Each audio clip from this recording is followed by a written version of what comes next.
श्री सद्गुरु महाराज की, श्री सद्गुरु महाराज की।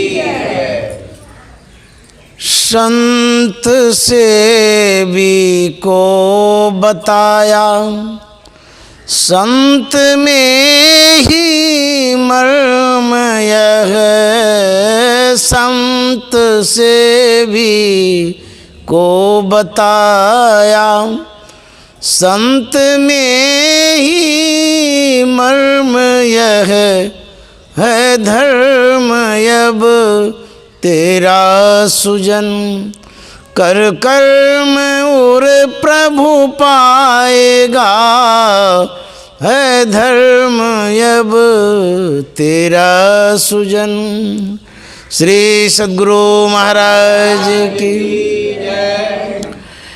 परमाराध्य सद्गुरु महाराज गुरुदेव महर्षि संत सेवी परमहंस जी महाराज बरारी घाट के विशेष सत्संग प्रेमी महान भाव माता एवं बहनों, अभी हम लोग आदरणीय महेंद्र बाबू से उनके अनुभव को सुन रहे थे, साधनानुभूति वो बता रहे थे। उसके बाद माता जी के वचनों को सुने। आज का जो सत्संग है,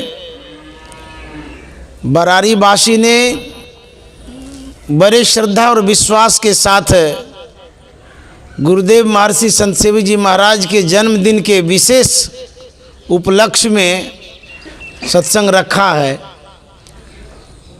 वैसे तो 20 दिसंबर को जन्मदिन मनाया गया, संत महापुरुषों का जन्मदिन कभी भी मना सकते हैं,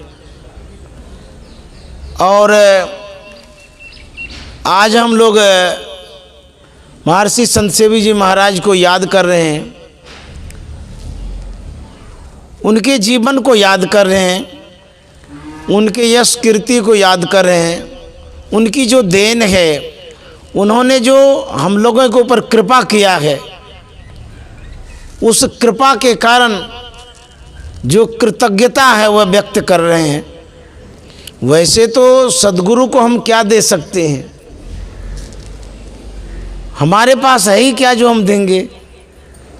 जो कुछ है सब तोर, तेरा तुझको सौंपता क्या लागेगा मोर। यदि मेरे पास कुछ है, हम लोगों के पास कुछ है, तो उन्हीं का दिया हुआ है, उनको हम लोग याद करते हैं, सत्संग कर रहे हैं, यही बहुत बड़ी भेंट है, समझिए। गुरुदेव महर्षि संत सेवी जी महाराज अद्भुत संत हुए हैं। जैसा कि गुरु महाराज ने भी उनके विषय में कहा है कि जो मैं हूँ वो संत सेवी जी हैं। जैसे क्यों और यू का संबंध होता है, उसी तरह से मेरा और संत सेवी जी का संबंध है। जहाँ मैं रहूँगा वहाँ संत सेवी जी रहेंगे। इस तरह से गुरु महाराज की अमोघ वाणी सुनने को मिला, और यह बात शांति संदेश पत्रिका में भी प्रकाशित हुई है, जो हम लोग कोई पढ़े भी होंगे। महर्षि संत सेवी जी महाराज की अंतर्यामिता को यदि जानना चाहें, अद्भुत चमत्कार सुनने को मिलेगा। हमारे बीच माता जी बैठी हैं, उनसे ही संबंधित एक घटना मुझे याद आ गई। जब गुरुदेव महर्षि संत सेवी जी महाराज पांच भौतिक शरीर को त्याग कर निर्वाण प्राप्त कर चुके थे, उसके बाद की घटना है। कोलकाता के सत्संग प्रेमी बीना अग्रवाल कुप्पा घाट आई थी।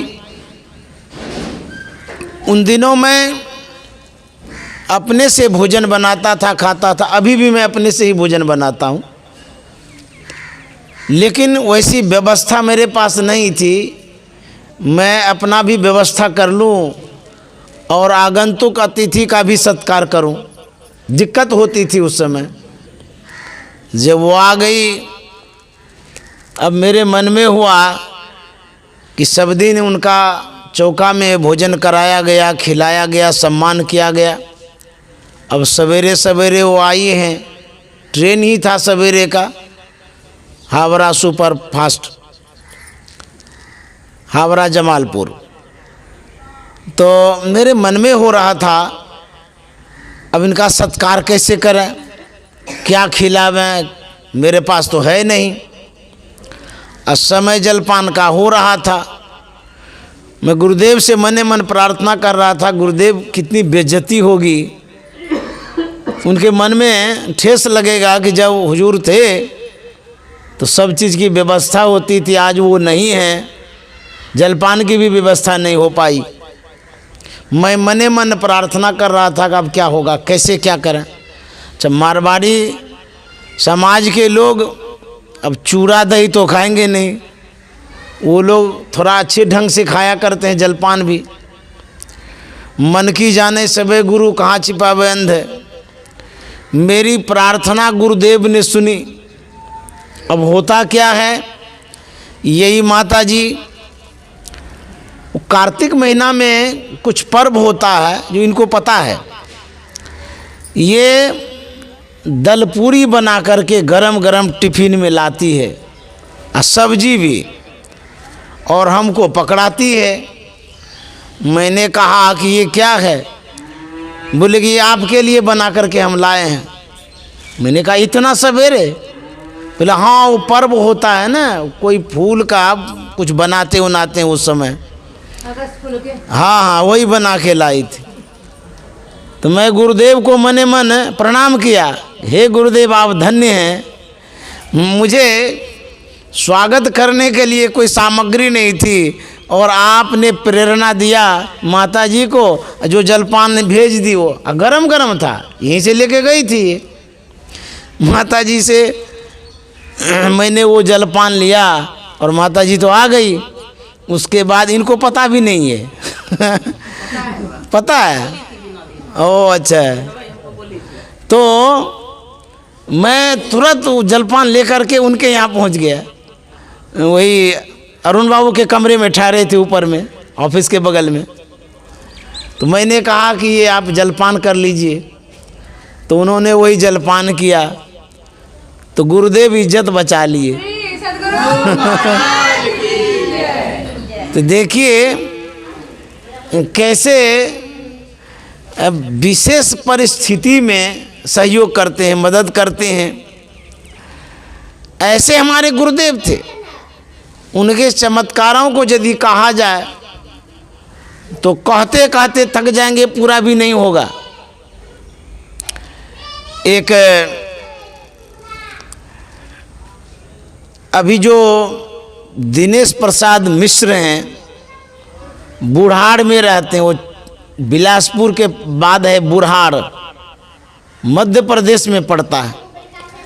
पहले वो कोलकाता में रहते थे सपरिवार।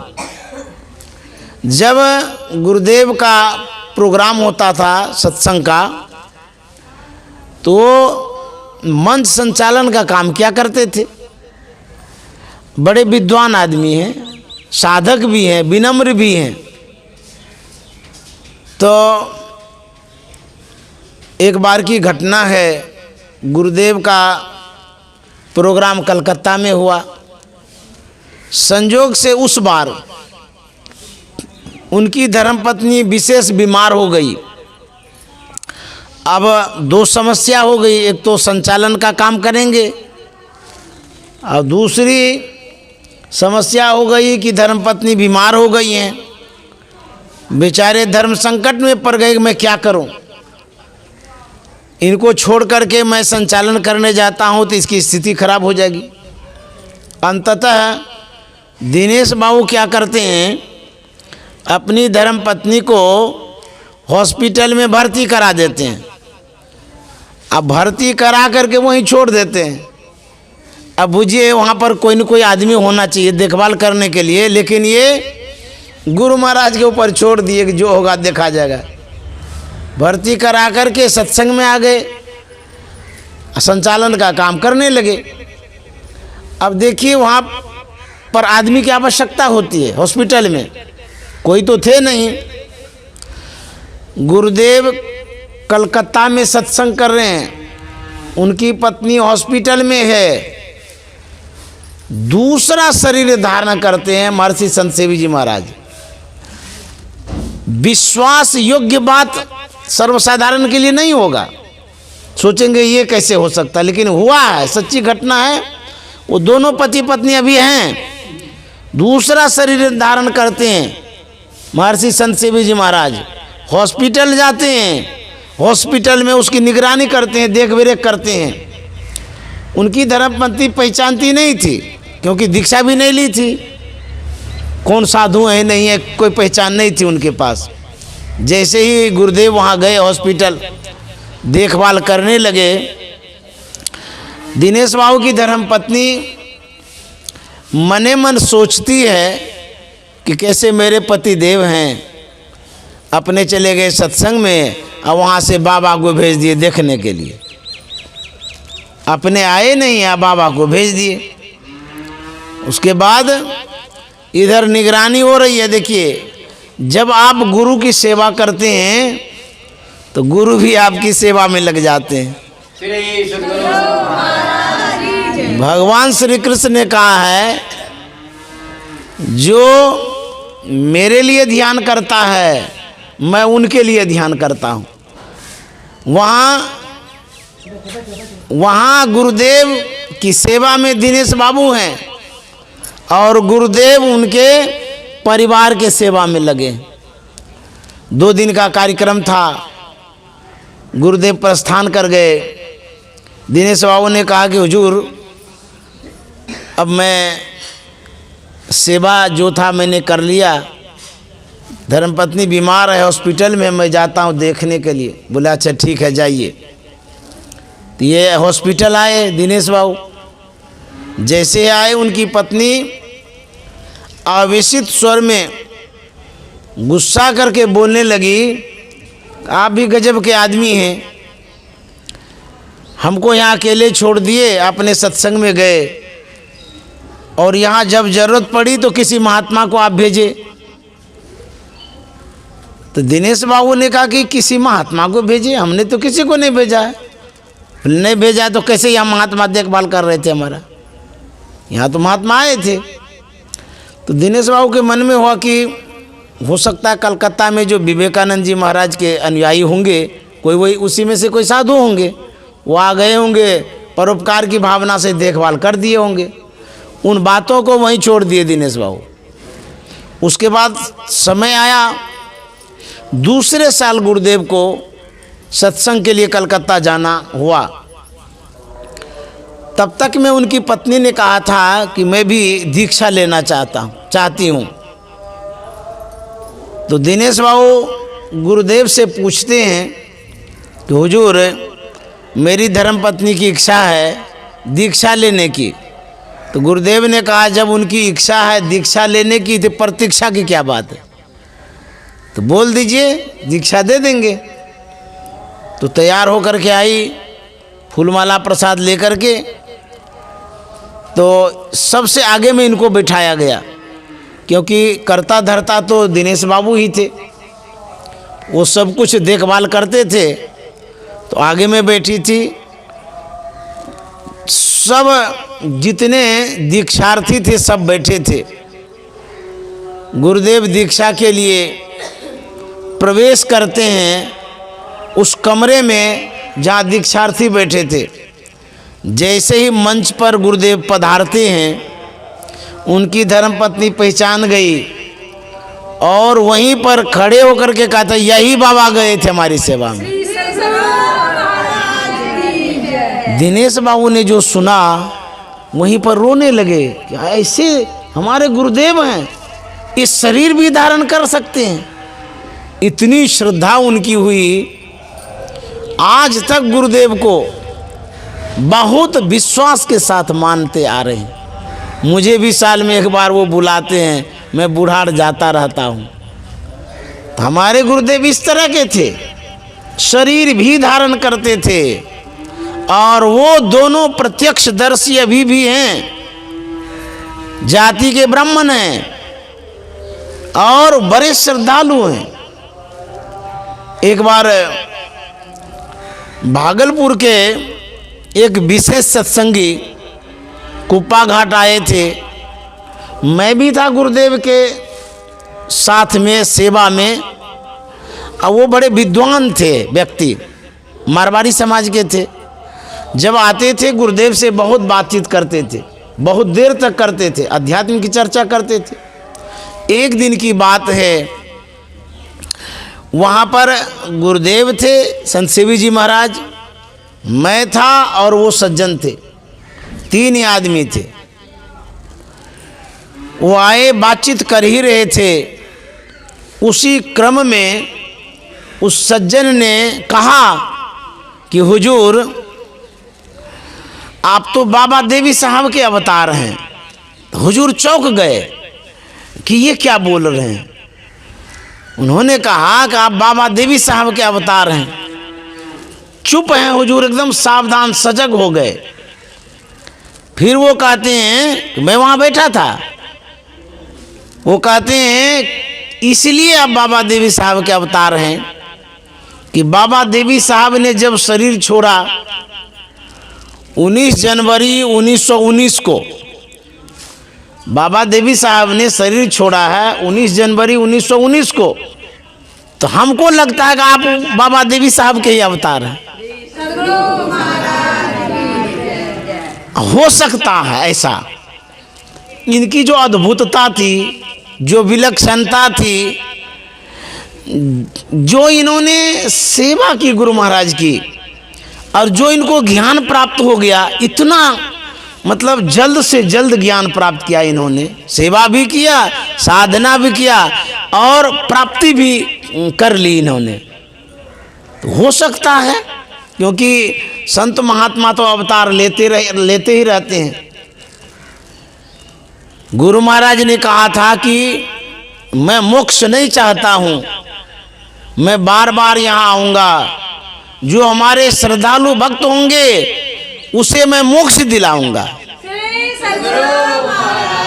तो संत महात्मा आते ही रहते हैं, जागृत जिंदा सदगुरु जग में सब जिनको कर जोरारे, जगे भी रहते हैं अजिंदा भी रहते हैं।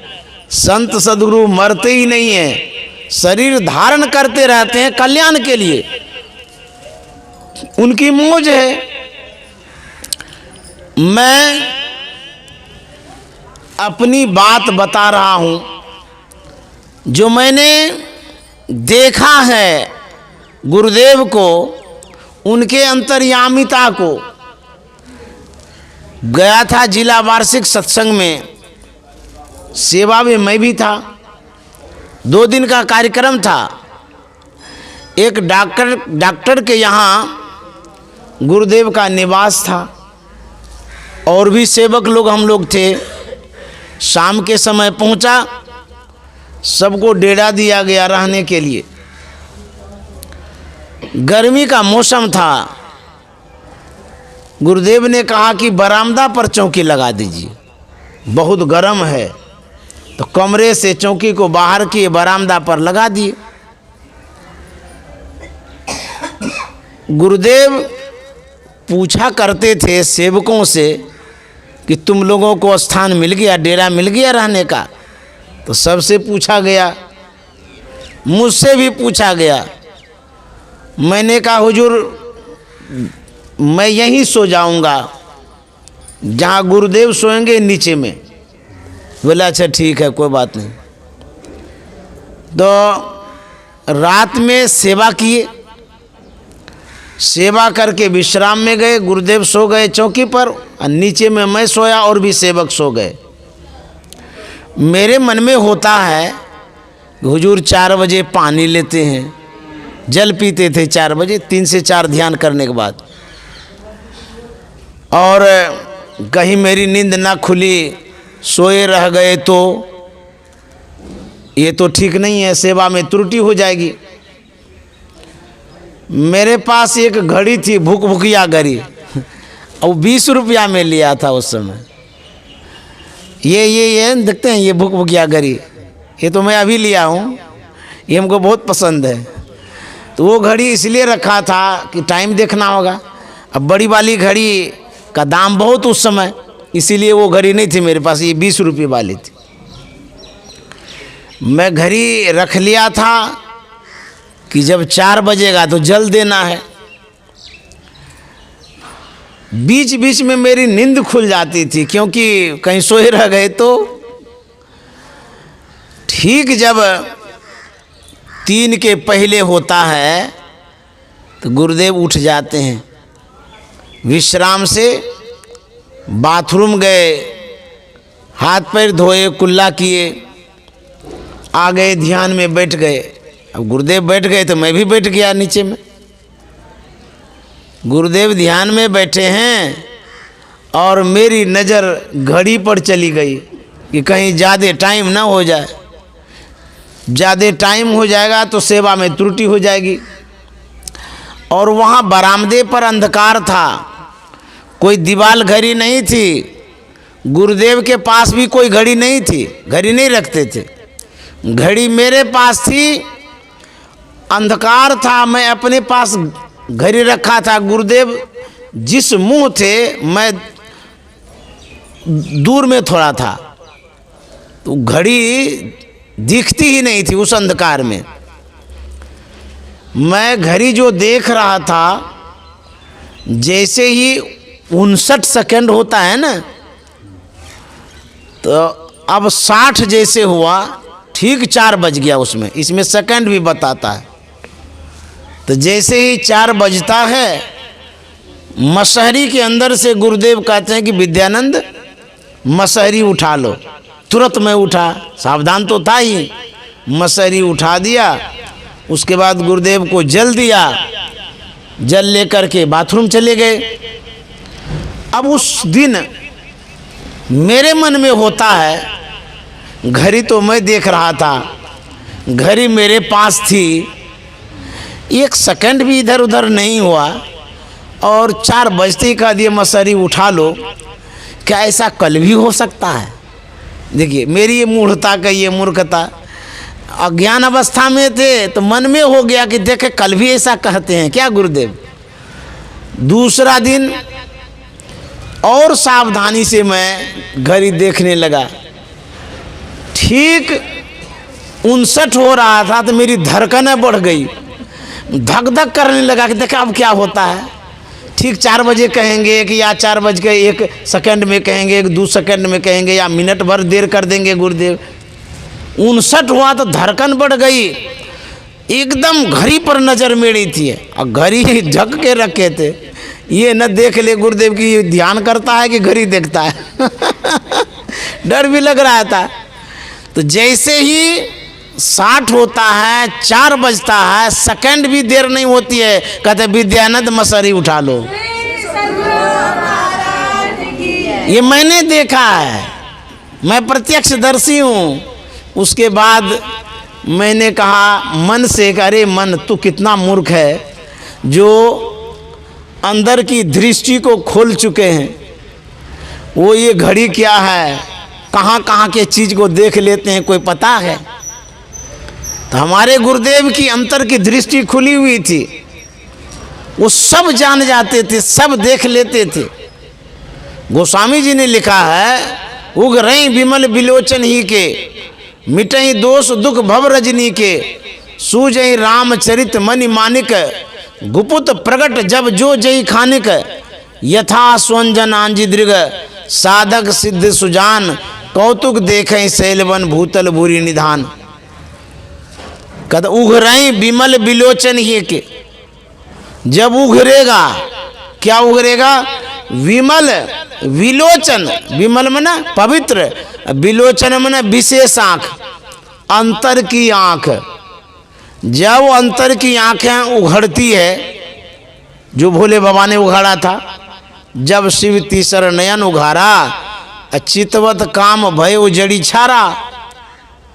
भोले बाबा ने उघाड़ा था तो उनको दिव्य दृष्टि की प्राप्ति हुई थी। वो दूर से दूर के दृश्य को देख पाते थे। तो हमारे गुरुदेव भी ऐसे ही थे। उपनिषद में लिखा हुआ है, बिंदो मनोलयं कृत्वा दूरदर्शन मापनुयात। सत्संग योग में बिंदु में मन को लय करना, दूरदर्शन को प्राप्त करना है। दूरदर्शन टीवी को कहते हैं। जो कोई बिंदु में मन को लय करते हैं, लगाते हैं, उनको दूर दृष्टि की प्राप्ति हो जाती। दूर से दूर तक वो देख पाते हैं। जो बातें छिपी हुई है वो भी जान पाते हैं। वो जो प्रकट है वो तो जानते ही हैं। तो इस तरह से संत महात्मा अंतर्दृष्टि को खोल करके मन की बात को जान पाते हैं, वो समझ पाते हैं। अभी गोस्वामी तुलसीदास जी महाराज के पद को हमने पढ़ा, सुना। उसमें लिखा हुआ था कि श्री गुरु पद नख मणिगण ज्योति सुमिरत दिव्य दृष्टि है होती। श्री का मतलब होता है श्रेष्ठ, इसीलिए सबके नाम में श्री लगाते हैं। श्री जो श्रेष्ठ गुरु हैं वो कैसे हैं? श्री गुरु पद, जो श्रेष्ठ गुरु हैं उनके चरण कमल में जो नख है वो बिंदु है। पद नख बिंदु धरी मन दृष्टि थिर करी नख तेंदु भानु में गुरु रूप पावे। जो बिंदु है वह भी एक गुरु का रूप है। नख कहने का मतलब है उस बिंदु में तीक्ष्णता है।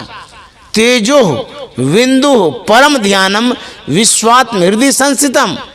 वह बिंदु कैसा है? तेजस स्वरूप, तीक्ष्ण है, उसमें धार है। कचिया वाला धार, कुदाल वाला धार नहीं नहीं नहीं नहीं, वो जो तीक्ष्णता है वो महीनता है, सूक्ष्मता है, कोई वस्तु वाला धार धूर नहीं है। कहते हैं वो जो बिंदु है बड़ा सूक्ष्म है, तीक्ष्ण है। तुलसीदास जी महाराज कहते हैं श्री गुरु पद नख, वो जो बिंदु है मणिगण ज्योति, प्रकाश स्वरूप है, तेजस स्वरूप है। यदि उसका हम स्मरण करते हैं, याद करते हैं, ध्यान करते हैं, कहते हैं दिव्य दृष्टि की प्राप्ति होती। सुमरत दिव्य दृष्टि है होती, दिव्य दृष्टि की प्राप्ति होती है।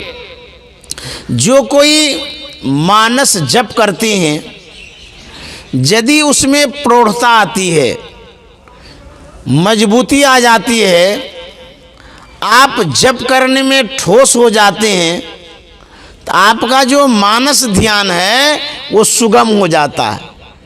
बहुत लोग कहते हैं ना कि अभी तो ध्यान में कुछ दिखता ही नहीं है, कोई रूप नजर में ही नहीं आता है। जब आप मनोयोग पूर्वक जप करेंगे, श्रद्धा विश्वास के साथ जप करेंगे, जप करने में आपकी मानसिक स्थिति शुद्ध होती है, मन शुद्ध होता है, दृष्टि शुद्ध होती है। आप जो रूप का दर्शन पाना चाहते हैं, देखना चाहते हैं, किस आँख से? या स्थूल आँख से? नहीं नहीं, इस आँख से वो दर्शन नहीं होगा जो सूक्ष्म दर्शन है, जो अंतर दर्शन है, जो अद्भुत दर्शन है, जो गुरुदेव का दर्शन है, इस आँख से नहीं हो सकेगा। तब उसके लिए अंतर्दृष्टि चाहिए, भीतर की दृष्टि चाहिए। उसी दृष्टि को शुद्ध करने की आवश्यकता है। तो जब जप करते हैं हमारी दृष्टि भी शुद्ध होती है, मानस पटल पवित्र हो जाता है। तो जहाँ गुरु का आप दर्शन करना चाहते हैं उस स्थान को भी तो शुद्ध करना होगा। आप मानस पटल पर गुरुदेव का दर्शन करना चाहते हैं, गुरु महाराज का दर्शन करना चाहते हैं, तो कहते हैं उसको शुद्ध करने के लिए पहले मानस जप को सिद्ध करना चाहिए। जब आप जप करते हैं आपके अंदर में शुद्धता बढ़ती है, सिद्धि बढ़ती है, शक्ति भी बढ़ती है। आपके मन में जो संकल्प है, संकल्प का मतलब होता है मन में कुछ इच्छा लेकर के जो बैठते हैं कि मैं ये करूँगा, ये करूँगी, या पूजा का संकल्प लेते हैं, पाठ का संकल्प लेते हैं, सत्संग कराने का संकल्प लेते हैं, कुछ भी करने का नहीं मन में कहते हैं कि मैं ये गछी हूँ, ये गछा हूँ, इसको संकल्प कहते हैं। यदि पूरा हो जाएगा तो सत्संग कराऊंगा, बोलते हैं ना से। जो आप संकल्प करते हैं उस संकल्प में यदि सिद्धि चाहते हैं तो कैसे होगा? संकल्प में यदि सिद्धि चाहते हैं, देखिए सबका अलग अलग संकल्प होता है। जो साधक होता है उसके मन में ये संकल्प होता है कि हमारी जो सूरत है वो ऊपर चढ़े, अंदर में जाए, भीतर प्रवेश करे, कुछ मिले, ये नहीं संकल्प होता साधकों का। तो जो आप संकल्प करते हैं ये अच्छी बात है।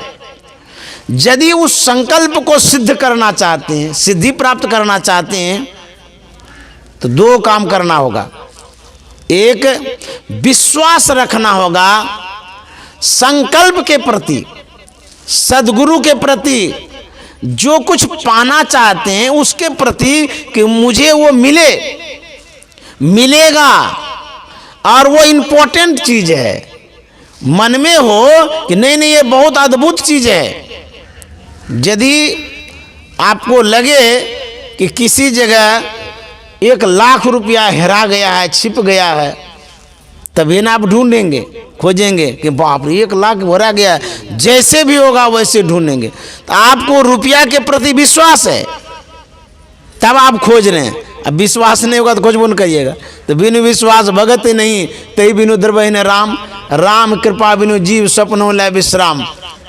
तो पहले आपको यह विश्वास होना चाहिए कि मैं जिस संकल्प से साधना में बैठा हूं वह संकल्प इंपॉर्टेंट है, जरूरी है, महत्वपूर्ण है, बहुत ही जरूरी है।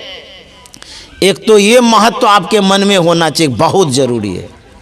दूसरा, उस सिद्धि को पाने के लिए, संकल्प को सिद्ध करने के लिए आपके अंदर में दृढ़ता भी होनी चाहिए, हिल डोल नहीं, मजबूती होनी चाहिए कि जो भी संकट आवे, कष्ट आवे, हम छोड़ेंगे नहीं। तो यह यदि विश्वास है आपके मन में और अभी आपके अंदर में दृढ़ता है, मजबूती है, ध्यान करने के लिए बैठते हैं तो कष्ट तो होता है, दिक्कतें होती है, लेकिन आप छोड़ते नहीं हैं, ये दृढ़ता होनी चाहिए मन में। इसलिए नहीं छोड़ते हैं कि आप महत्व को समझ रहे हैं कि नहीं यदि छोड़ दूंगा फिर हम फिसल जाएंगे, फिर कृपा होगी नहीं, देर ही सही, भले भूख लगी है लेकिन थोड़ा देर और बैठ जाएंगे। ये दृढ़ता होनी चाहिए मन में। यदि आपके अंदर में दृढ़ता है, मजबूती है, अब विश्वास है, सफलता मिलेगी, सिद्धि मिलेगी। तो संकल्प में सिद्धि होगी आपके विश्वास पर, दृढ़ता पर। ये नहीं कि बैठे हैं शरीर थक गया है तो छोड़ देते हैं, तो फिर आप प्राप्त नहीं कर पाएंगे। जिस तरह से आप सुने होंगे जो योद्धा होता है, कहाँ पर, सीमा पर लड़ने वाला जो योद्धा होता है कितना संकट से जूझता है, खाने का ठिकाना नहीं, रहने का ठिकाना नहीं, बर्फ पड़ रहा है, टीवी में तो सुनते ही होंगे, फिर भी वो सीमा को नहीं छोड़ता है, चाहे जो कुछ भी हो, जान चला जाए, लेकिन वो अपने जगह से नहीं हिलता है। यदि जगह से हिल जाए तो दूसरा देश वाला चढ़ाई कर लेगा।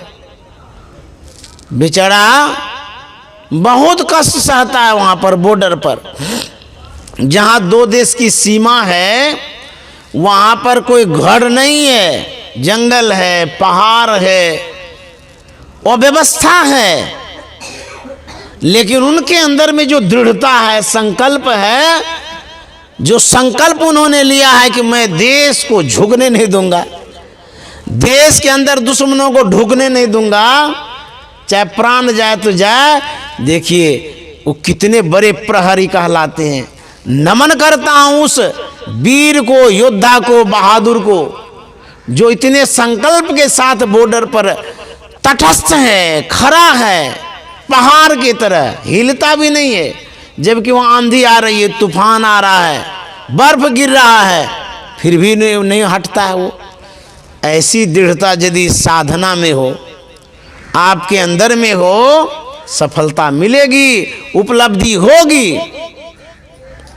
कहते हैं सुमरत दिव्य दृष्टि यह होती, यदि सुमरन करेंगे, सुमरन सुरत लगा के, मुखते कछु न बोल, बाहर के पट देकर अंदर का पट खोल। कहते हैं बंदा गुरुपद पदुम परागा, सुरुचि सुबास सरस अनुरागा। मैं वंदन करता हूं, प्रणाम करता हूं, किनको? संत सदगुरु के चरणों को। बंदो गुरुपद, गुरु के चरण कमल को, क्योंकि उसके चरण कमल में पराग है। पराग फूल में होता है, उसमें मिठास भी होती है, सुगंधी भी होती है। संत सदगुरु के चरणों में जो पराग है वह नैसर्गिक आभा है। सुरुचि सुबास सरस अनुरागा, कैसा है? सुरुचि, मन को भाने वाला है, सरस है, निरसता नहीं, उसमें सरसता है, आनंद उत्पन्न करता है, उमंग उत्पन्न करता है। यदि मन को वहां टिकाएंगे तो बहुत खुशी होती है, जो नहीं टिका पाते हैं तो निराश लौटते हैं। अनुरागा, अनुराग कैसे रखना चाहिए? भौरा की तरह। आप भौरा को देखे होंगे, जब कमल पर वो बैठता है पराग लेने के लिए, उस पराग में इतना अनुराग होता है, इतना प्रेम होता है उसको।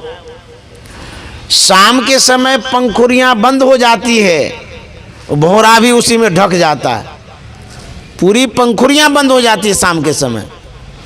उस भौरे में इतनी क्षमता है कि काठ को भी काट सकता है, लेकिन उस पराग से इतना अनुराग है, रात भर वो बंद रहता है, लेकिन कोमल से कमल के पत्तों को नहीं काटता है। इतना अनुराग होना चाहिए।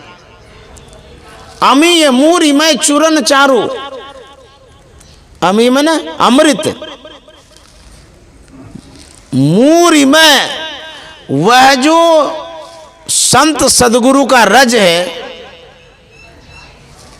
बंदाओ गुरुपद पदों परागा, चरण कमल में जो रज है, पराग मन भी रज होता है। वह रज अमृत मिश्रित है, अमृत है उसमें। अमीय मूरी में चूरन चारो, वो जड़ी है। समन सकल भव रुज परिवार, क्षमता कितनी है, क्या कर सकता है वो? कहता समन, समन का अर्थ होता है समाप्त करना। जैसे रोग है वो दूर हो जाता है।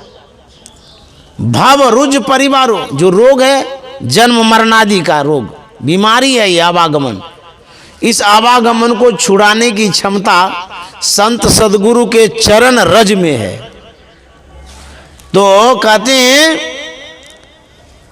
यह जो रज है, रजमन धूल, इस रज के विषय में गुरु महाराज ने लिखा है कि 3 तरह की धूल होती है। एक जो स्थूल शरीर में हम लोग लगाते हैं मिट्टी रूप में, चंदन लगाते हैं भी धूल है, भस्म लगाते हैं भी धूल है, चरण में धूल लग करके आती है, यह स्थूल धूल है। दूसरा रज है आभारूप धूल, वो भी रज ही है, रज में धूल होता है। जब हम ध्यान करते हैं, मानस ध्यान करते हैं, जब हमारी दृष्टि टिकती है, सूरत सिमटती है, तो वहाँ नैसर्गिक आभारूप धूल मिलती है। गुरु महाराज ने लिखा है सारसटिक में, रामचरितमानस में। तीसरी धूल के विषय में गुरु महाराज कहते हैं कि ज्योति रूप धूल है, वह भी एक रज है। प्रकाश जो है वो भी रज है। एक कवि ने लिखा है, सतगुरु तेरे चरणों की थोड़ी धूल जो मिल जाए, सतगुरु तेरे चरणों की थोड़ी धूल जो मिल जाए, सच कहता हूँ भगवन तकदीर बदल जाए, सतगुरु तेरे चरणों की। संत सदगुरु के चरण में ऐसी अद्भुत शक्ति है, यदि वो मिल जाए तो तकदीर बदल जाएगी। गुरुदेव नाव से पार हो रहे थे गंगा जी, तो नाव में बैठे थे और भी श्रद्धालु लोग बैठे थे। उस दिन तूफान चल रहा था, आंधी चल रही थी, नाव हिल रही थी, गंगा उफान में थी और उसमें इतना तूफान था कि जल उछल उछल करके नाव पर भी आता था। गुरुदेव बैठे हुए थे, साथ में जो सेवक लोग थे उन्होंने कहा कि हुजूर, ये जो गंगा है ये इसलिए उफान मचा रही है, आपके चरणों को छूना चाहती है। जब भगवान श्री कृष्ण को लेकर के वासुदेव जा रहे थे टोकरी में, यमुना पार कर रहे थे, वो भी उफान मचा रही थी। वासुदेव का शरीर तो डूब ही गया, नाक तक पानी आ गया, नाक के जब ऊपर जाने लगा अब तो दम घुटेगा। लेकिन भगवान श्री कृष्ण देखते हैं कि मेरे पिताजी डूब जाएंगे इस गंगा जमुना के कारण, तो इनकी इच्छा जो है उसकी पूर्ति कर दूं तो ये शांत हो जाएगी। तो भगवान श्री कृष्ण का चरण लटक रहा था, वासुदेव जी जो नाक तक पानी चला गया तो थोड़ा और ऊपर गया, तो चरण का जैसे स्पर्श होता है जमुना जी में, चरण स्पर्श होते ही जमुना जी घट गई। तो प्रणाम करना चाह रही थी। अब होता क्या है, गुरुदेव को कहा गया कि आप चरण दे दीजिए गंगा जी में, ये गंगा भी शांत हो जाएगी, नहीं तो नाव हिल रही है जोर जोर से। तो गुरुदेव ने कहा नहीं, गंगा माता है, मैं चरण तो नहीं, मैं उंगली से स्पर्श कर सकता हूँ। तो बोले यही कर दीजिए। तो श्रद्धालुओं के कहने पर गुरुदेव नाव पर बैठे हैं और अपनी उंगली को बढ़ाते हैं। तो जैसे ही गंगा जल से गुरुदेव के उंगली से स्पर्श होता है, स्पर्श होते ही गंगा शांत हो जाती है। अब बुझिए उनकी उंगली में कितनी क्षमता थी, वो अपने भाग्य को सराह रही थी गंगा की, संत स्पर्श हमें कर रहे हैं। क्योंकि जब भगीरथ जी महाराज गए थे माता गंगा से निवेदन करने कि गंगा तुम पृथ्वी पर उतर जाओ, जन कल्याण होगा, समाज का कल्याण होगा, प्राणी का कल्याण होगा, तो गंगा माता ने कहा था कि नहीं, मैं नरलोक में नहीं जाना चाहती। बोले क्यों? बोले कि वहाँ लोग हमें अपवित्र कर देंगे, मैं जितना शुद्ध हूँ शुद्ध नहीं रह सकूंगी, सब गंदा कर देगा, इसलिए मैं उस जगह नहीं जाना चाहती हूँ। लोग मेरे अंदर में ही सब कुछ कूड़ा कचड़ा गंदगी फेंकेंगे, इसीलिए धरातल पर मैं जाना ही नहीं चाहती हूँ। भगीरथ जी महाराज ने कहा था कि माता जी, भले सर्वसाधारण नासमझी के कारण अज्ञानता के कारण तुम्हारे जल को अशुद्ध करेगा और पवित्र करेगा, लेकिन जिस दिन, जिस क्षण, जिस घड़ी आपके अंदर संत का चरण पड़ेगा, जितना जो गंदगी है, जो अपवित्रता है, संत के चरण पड़ते ही तुम शुद्ध हो जाओगे। तो बोले तब मैं चाहती हूँ, उनकी बात को मान करके गंगा माता यहाँ आई है। सर्वसाधारण सही में वो गंदा कर देता है, वो पवित्र कर देता है, लेकिन कभी कभार सिद्ध संत पुरुष उस गंगा में जाते हैं, चरण को रखते हैं और रखते ही वो गंगा धन्य हो जाती है। तो संत गंगा को भी शुद्ध कर देते हैं। आप रामचरितमानस में माता सबरी के प्रसंग को सुने होंगे। उसमें कथाएं कथावाचक कहा भी करते हैं। जब माता सबरी जंगल में रहा करती थी, साधना करती थी, कुटिया बना के रहती थी, महिलाओं को शिक्षा भी लेनी चाहिए, सीख लेनी चाहिए। एक महिला सर्वसाधारण परिवार की घर से बाहर जंगल में अकेली रहती है और साधना करती है। हम आप तो घर में रहते हैं। सबरी माता के प्रसंग से यह भी तो सीखना चाहिए, वो माता जी कितनी धन्य हैं, कितना हिम्मत उसके अंदर में है। जंगल में रह करके वो साधना करती है। कठिनाइयाँ कितनी है, बहुत बड़ी कठिनाइयाँ, खाने का दिक्कत, रहने का दिक्कत, पहनने का दिक्कत, पानी का दिक्कत। एक तालाब था, बहुत पुराने ज़माने में तालाब में जल संग्रह करते थे, उसी से जल पान करते थे लोग। एक तालाब था जिसमें जल भरा रहता था, जो भी साधु महात्मा आसपास में होते थे वहीं से जल प्राप्त करते थे, लेते थे। तो सबरी माता भी जाती थी लेने के लिए। किसी महात्मा की नज़र पड़ गई कि एक महिला, वो भी छोटे परिवार से, हरिजन परिवार से पानी लेने आती है। उन दिनों छुआछूत की बड़ी भावना थी, विडंबना है ये।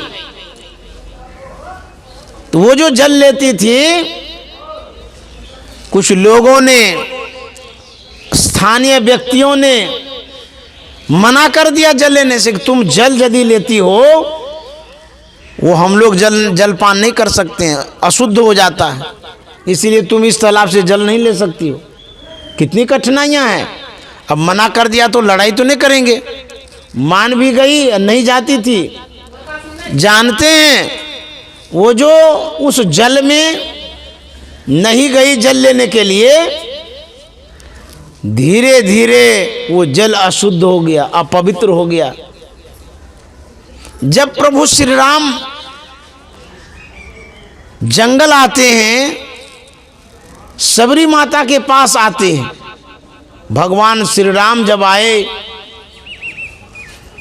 तो सबरी माता से भी मिले। उसके बाद आसपास में गए घूमने के लिए। स्थानीय व्यक्तियों ने कहा कि प्रभु, हम लोगों को बड़ी विकट समस्या है, बड़ी दिक्कत है। ये जो तालाब का जल है वो अपवित्र हो गया है, सड़ गया है, गंदा हो गया है। यही एक अवलंब है पानी पीने का, और तो कोई साधन है नहीं। प्रभु इसको शुद्ध कर दीजिए। तो बोले शुद्ध कैसे होगा? बोले आपका चरण पड़ेगा तो शुद्ध हो जाएगा। बहुत प्रार्थना किए तो भगवान श्री राम तालाब में अपने चरणों को रखते हैं, लेकिन जल में कोई परिवर्तन नहीं होता है, जैसा था वैसा ही रह गया। प्रभु श्री राम ने कहा, तुम लोग कह रहे थे कि चरण रख दिए, मैंने तो रख दिया, जल कहाँ शुद्ध हुआ? प्रभु कर सकते थे, लेकिन प्रभु अपने भक्तों को अपने से ऊपर उठाना चाहते हैं, श्रेष्ठ बनाना चाहते हैं। उनके यश कीर्ति को बढ़ाना चाहते हैं। वह व्यक्ति निराश तो हुआ कि भगवान के चरणों में अद्भुत शक्ति होती है, लेकिन फिर भी शुद्ध नहीं हुआ। प्रभु श्री राम ने शबरी माता से कहा कि शबरी, यहाँ का जो तालाब है उसका जल सड़ गया है, खराब हो गया है, तुम अपना चरण रख दो, वो शुद्ध हो जाएगा। तो माता शबरी डरती है, सहम गई कि वहाँ जब हम जल लेने जाते थे तो वो लोग तो मना कर दिया है लेने से, और उसमें चरण रखेंगे तो और बिगड़ेगा वो लोग। बोले प्रभु हम नहीं जाएंगे।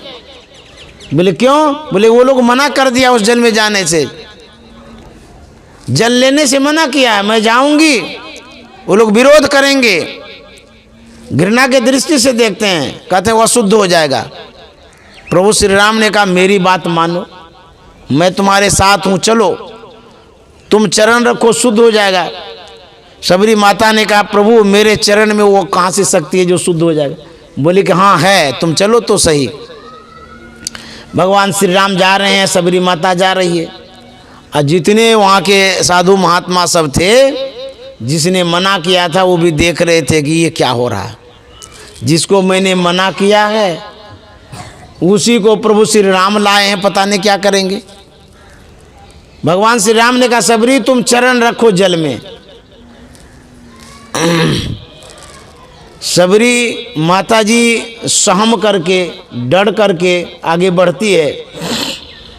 होते होते किनारे तक गई, या सब कोई देख रहे थे, और जाते जाते शबरी माता जैसे ही तालाब में अपना चरण रखती है, और चरण से जल का स्पर्श होते ही सब जल शुद्ध हो जाता है।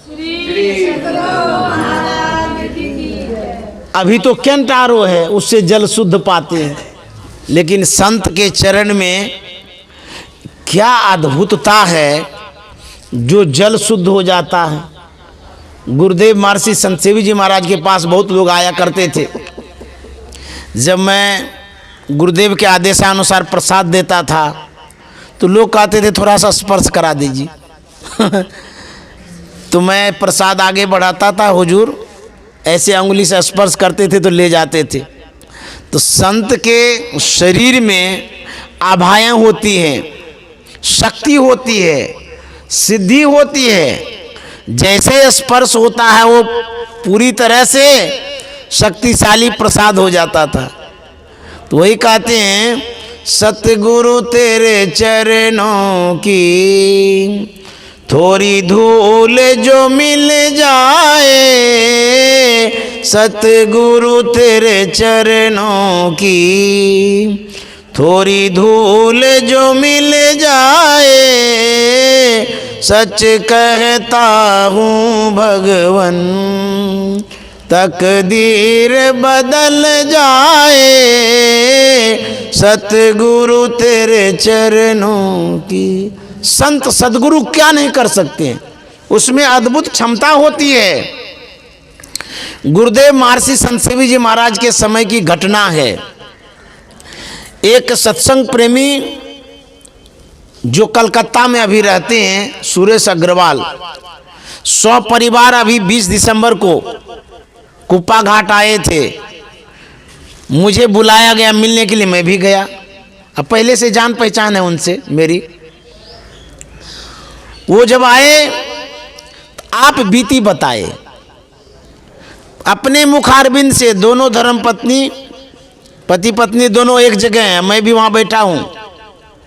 वो बता रहे थे कि बाबा ये जो सुरेश बाबू हैं 20-25 साल पहले इनको कैंसर की बीमारी हो गई।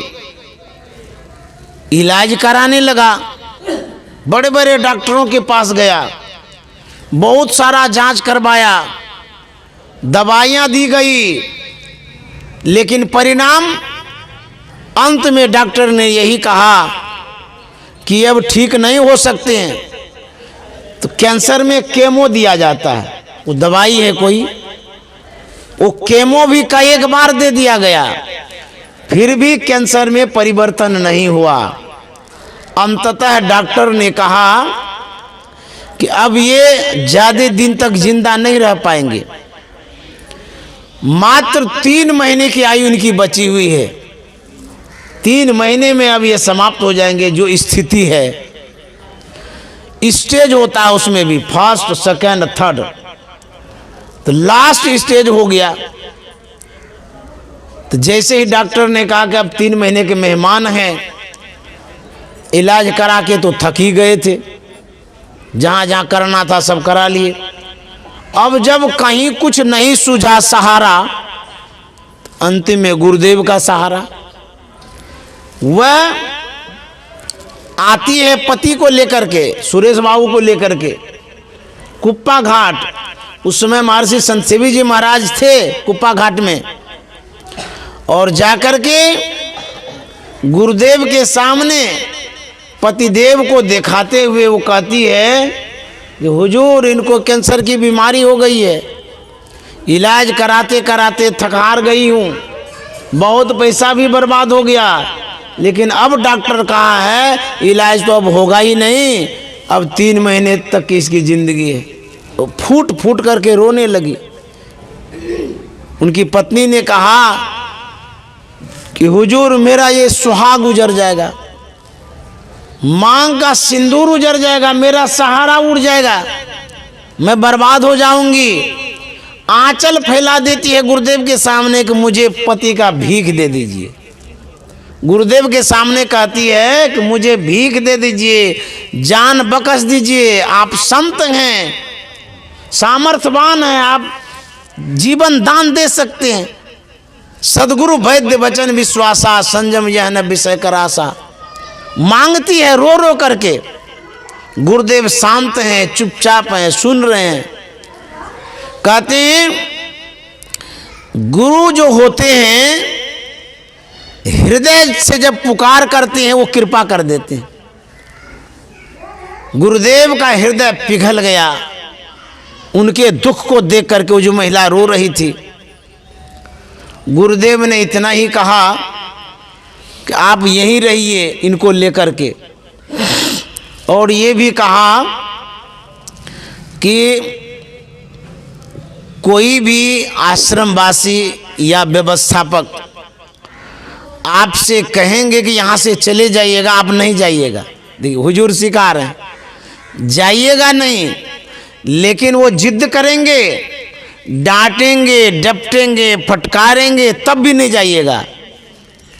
अब देखिए गुरुदेव ये सिखा रहे हैं, आपको कुछ बोलना नहीं है, लेकिन सब सहना है, और जब मैं कहूँगा यहाँ से जाने के लिए तब आप चले जाइएगा।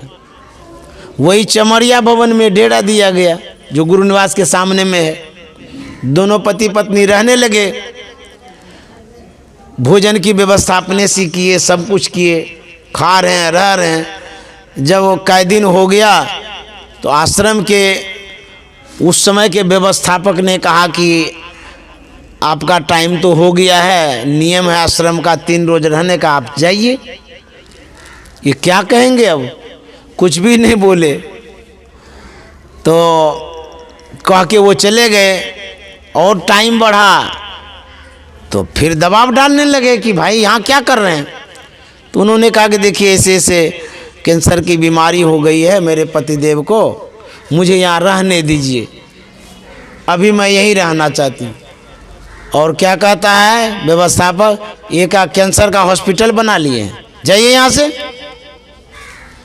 ऐसा यहाँ को हॉस्पिटल है, जो आएंगे मरीज रहेंगे, यहाँ तो सत्संग भजन का स्थान है, और आप मरीज लेकर के आए हैं, कैंसर की बीमारी है, कहता रहने दीजिए, जाइए यहाँ से। तो उनको तो सिखा दिया गया था कि आप कुछ कहिएगा नहीं और सब सहिएगा, और बेचारी सब सह करके रह रही है। जानते हैं 3 महीने का डेट था, वह सुरेश बाबू और उनकी पत्नी कुप्पा घाट में लगातार 5.5 महीनों तक रह गया। जब उतना समय हो गया तब गुरुदेव ने कहा कि अब आप जाइए। जानते क्या होता है कैंसर की बीमारी 3rd स्टेप में, अब मरेंगे 3 महीने में, क्रॉस कर गया, 2.5 महीना आगे, 5.5 महीना हो गया। तब गुरुदेव ने कहा आप जाइए, तो काल काट दिए, कैंसर को भी काट दिए। जब वो गए तो बड़े डॉक्टरों से दिखाया, जांच कराया मशीन से, तो जैसे ही डॉक्टर लोग देखे, मशीन से जांचे और रिपोर्ट में लिखते हैं, जो 3rd स्टेप कैंसर था उस रिपोर्ट में लिखते हैं कि इसका 0.0 हो गया। श्री सद्गुरु महाराज की जय। ऐसे गुरुदेव महर्षि संत सेवी जी महाराज थे, ऐसे चमत्कार करते थे। बहुत से ऐसा चमत्कार है गुरुदेव का। जहाँ मैं रहूँगा वहाँ संत सेवी जी रहेंगे, ऐसे स्थान दे देते हैं कोई किसी को। गुरु महाराज ने ऐसे कहा दिया कि मेरे मस्तिष्क स्वरूप हैं, ये साधारण नहीं थे। गुरु महाराज ने इनको जो रखा था साथ में, क्यों रखा था? इनको सेवा की जरूरत थी इसलिए रखे थे, लेकिन दोनों एक के थे।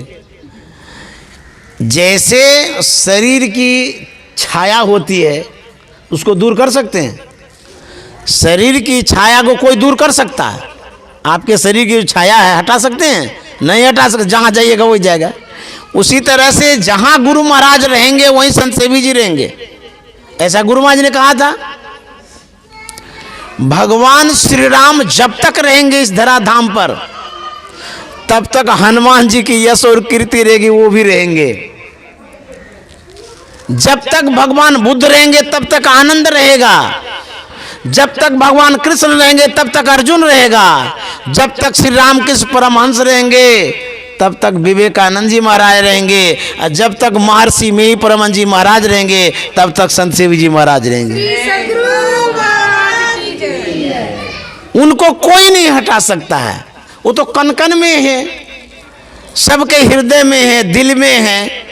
वो शरीर थोड़ो है जो आप हटा दीजिएगा, वो तो सर्वव्यापक हो गए हैं। तो हमारे गुरुदेव ऐसे थे। मैंने सौभाग्य बस कुछ दिनों तक सेवा किया, मेरा सौभाग्य होगा या किसी जन्म का संस्कार होगा कि थोड़ी देर के लिए सेवा उन्होंने दी, कुछ दिन ही तो किया, उसके बाद गुरुदेव छोड़ करके चले गए।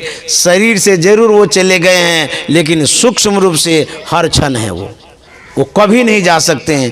तो मैं गुरुदेव को नमन करता हूँ, प्रणाम करता हूँ, उनके चरणों में श्रद्धांजलि अर्पित करता हूँ। उनकी याद में जयंती के विशेष उपलक्ष्य में आप लोगों ने जो सत्संग कराया, गुरुदेव को याद किया, आप सभी श्रद्धालु भक्तों को भी नमन करता हूँ और आप सबों के लिए गुरुदेव से शुभकामना करता हूँ। आपकी गुरु भक्ति सुदृढ़ हो, मजबूत हो, आप इस तरह से साधना में आगे बढ़ें, यह शुभकामना मंगल कामना है। अब मैं वाणी में विराम दूंगा क्योंकि समय अधिक हो गया है। श्री सद्गुरु महाराज की जय।